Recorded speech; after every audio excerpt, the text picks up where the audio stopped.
जिसके अंतर्गत जनसंख्या नीति का टॉपिक आपको पढ़ना है। परीक्षा के दृष्टि से ये बहुत इम्पॉर्टेंट है और प्रतियोगी परीक्षाओं में भी इससे खूब प्रश्न पूछे जाते हैं। ठीक, तो आज हम लोग इस पर चर्चा करेंगे। आप जैसा कि देख सकते हैं प्रस्तावना ये हमने तैयार किया हुआ है। आधुनिक समाज में जो तीव्र परिवर्तन हो रहा है, इस परिवर्तन के प्रमुख कारकों में शिक्षा, संचार एवं प्रौद्योगिकी है। आर्थिक विकास और जनसंख्या के संबंध में हम लोग देखेंगे कि जनसंख्या नीति तभी सहायक है जब जनसंख्या और जो हमारे साधन है उनके बीच में संतुलन बना है। तो किसी भी देश के आर्थिक विकास के लिए ये बहुत जरूरी है कि हम जनसंख्या के अनुपात में अपने संसाधनों को रखें। ऐसा न हो कि जनसंख्या बहुत तीव्र गति से आगे बढ़े और हम अपनी जो संसाधन है उसको संतुलित मात्रा में न रख पाए। जनसंख्या नीति को परिभाषित हम लोग करते हैं। सरकार द्वारा जनसंख्या वृद्धि एवं नियंत्रण हेतु बनाई गई एक योजना। सरकार अपने लोगों को आर्थिक विकास से जोड़ने के लिए जनसंख्या नीति का निर्माण करती है और ये किस लिए की जाती है?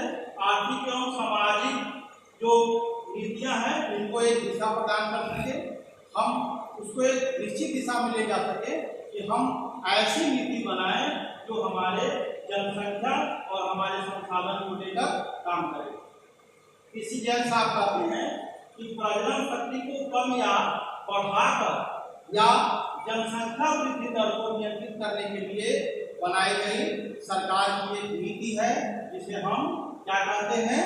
जनसंख्या नीति के नाम से संबोधित करते हैं। गिराट का भी दृष्टिकोण है कि जनसंख्या नीति केवल जनसंख्या वृद्धि को नियंत्रित करने का साधन नहीं है, बल्कि यह सामाजिक आर्थिक विकास से जुड़ी एक व्यापक नीति है। यानी ये जो नीति जनसंख्या नीति जो है ये मुख्य रूप से आर्थिक विकास और जनसंख्या वृद्धि का एक संतुलन के लिए बनाई गई एक योजना है।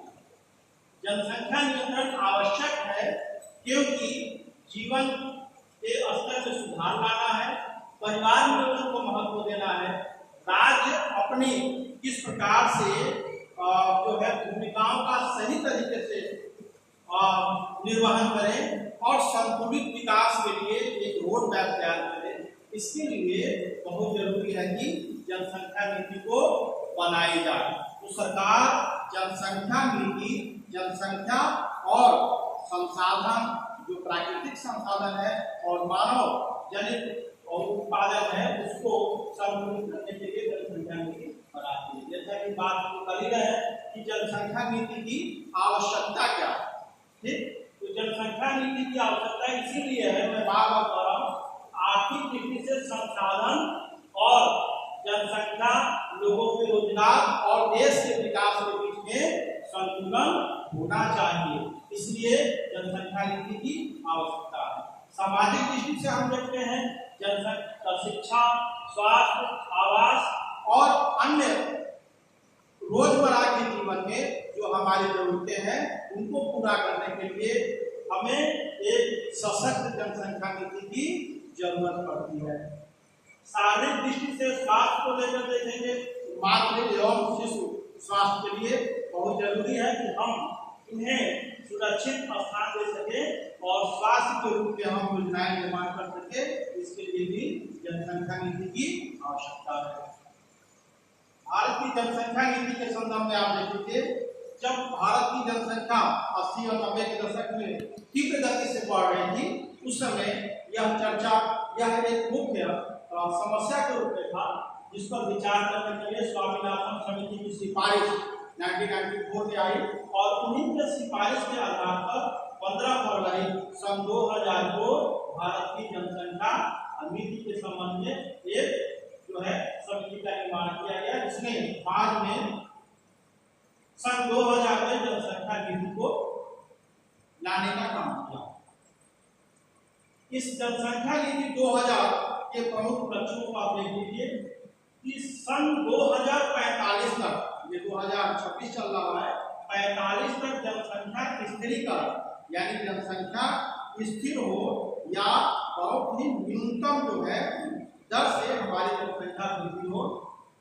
2 बच्चों वाले परिवारों को प्रोत्साहन, यानी परिवार नियोजन के माध्यम से, जागरूकता के माध्यम से बच्चों को 2 बच्चों को शिक्षित करने का प्रयास इस जनसंख्या नीति के माध्यम से किया गया।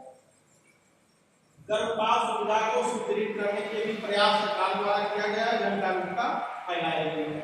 14 वर्ष तक निःशुल्क एवं अनिवार्य शिक्षा, बच्चों को आप जानते हैं कि ये जो है 14 वर्ष तक के निःशुल्क बच्चों के लिए निःशुल्क अनिवार्य शिक्षा का प्रावधान कर ही दिया गया है। ठीक, संक्रामक रोग को नियंत्रण करने के लिए इस जनसंख्या नीति का प्रमुख लक्ष्य रखा गया है। ये कुछ प्रमुख लक्ष्य आप यहाँ देख लीजिए।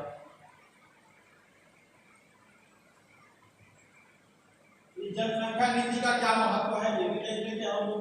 सतत विकास, सतत विकास का मतलब है कि हमें इस प्रकार से विकास करना है कि हम वर्तमान को सहेजते हुए भविष्य के लिए अपने जो है नए नए तत्वों को खोजें, संसाधनों का इस्तेमाल करें और अपनी आने वाली पीढ़ी के लिए भी सुरक्षित रखें और आज की जरूरतों को भी पूरा करें। तो सतत विकास के साथ हमको चलना है।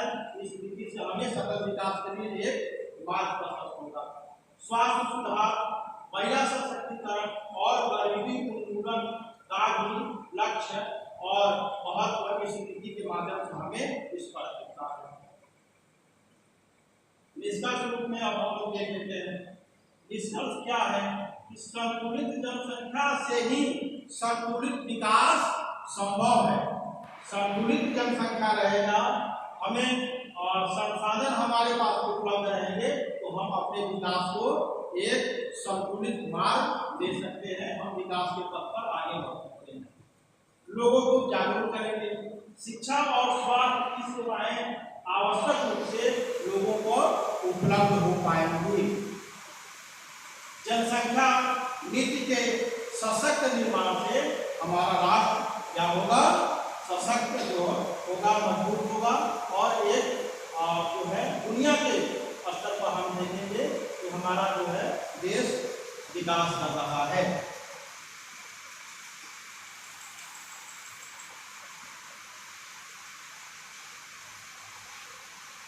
इस क्लास को आप लोगों ने सुना, उम्मीद है कि आप लोग बहुत इस क्लास से जो है लाभान्वित होंगे। बहुत